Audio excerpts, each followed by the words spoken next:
Welcome back, everyone, and I'm here with Jeff Grant, SBR contributor, and today we're going to be taking a look at that NFL preseason match between the Colts and the Jets.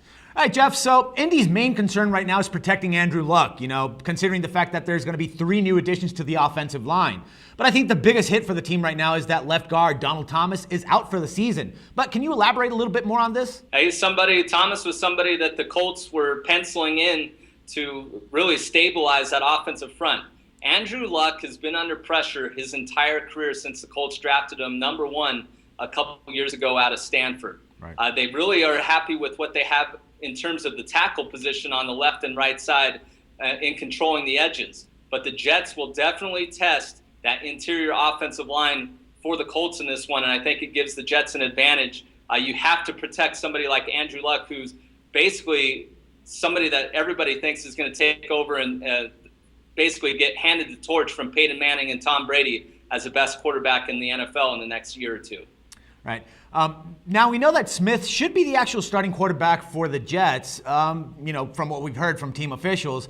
But do you expect to see some improvement in Geno's game, considering that now he's looking to rush the ball a little bit more, by adding those 10 extra pounds that he was talking about, muscle? Yeah, he added those 10 extra pounds mainly to absorb hits when he does take off and run. He showed a keen ability to do that late in the 2013 regular season, which led the Jets to ultimately an 8-8 record, but they did win 3 of their last 4 games with Smith under center. He's a guy that needs to gain confidence, and this is a position that he may be able to do so as the Colts have a lot of changes that they're making on the defensive end. So look for him not only to throw the ball, but take those opportunities to run when the secondary really loses its eye. And Smith, he is capable of going 10, 20 yards downfield before the defense gets to him. Right, and definitely having Vic as a mentor, that's something that's going to help him a lot. In any case, moving on, a lot of people were really disappointed with Trent Richardson's numbers last season. But I mean, in my case, I consider that he came in mid-season and he had to learn a new playbook. Obviously, that's not going to help him out. Now, in this case, he's going up against Gang Green. That's not going to be a morale booster, considering the fact that they have a really big defense.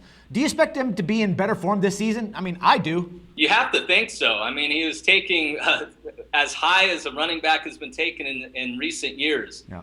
The NFL has really placed wide receivers and quarterbacks at a premium now that it's a passing league. But it is important to get some type of running game for the Colts, and they do like what they've seen, but he's always somebody that's been bothered by injuries, and he's really never had a big workload. What I mean by that is when he was at Alabama, his backup was Eddie Lacy, who's really taken over as the best running back out of Alabama in the NFL right now, playing for the Green Bay Packers. So he's never had a full workload. So the Colts are hoping that he's able to get in. He's really put a benchmark of trying to gain over 1,000 yards. We'll see. But the Jets are really fearsome in that front, and they're really looking to get after it on Thursday. Yeah, no doubt.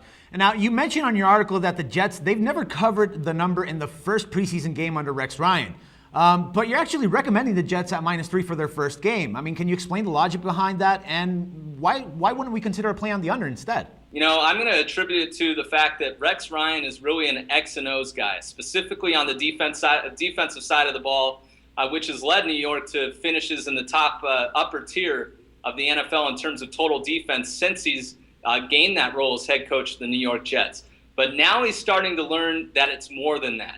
And what I mean by that is he really needs to build off that 8-8 start. When they went 6-10 in 2012, they were miserable in the preseason. He really just said, I'm looking to get ready for the regular season after making the playoffs his first 3 years as a head coach. Right. It really slapped him in the face. And last year with a rookie quarterback, they won 3 of 4 games. And like I said, Geno Smith is a player that needs confidence, especially with Michael Vick in the backup role. The New York Jets want to keep Vick as a backup because he's unable to make it through a full 16-game season. But this is a very important game to build confidence for Geno Smith. So I think Rex Ryan places a little more emphasis in preseason game 1, so I'm expecting him to finally cover in that situation. All right, man. Sounds like a good play there. Jeff, thanks once again for your insight, and hope to have you back soon. Thank you, Dax. And for SportsbookReview.com, this is Dax Floyd.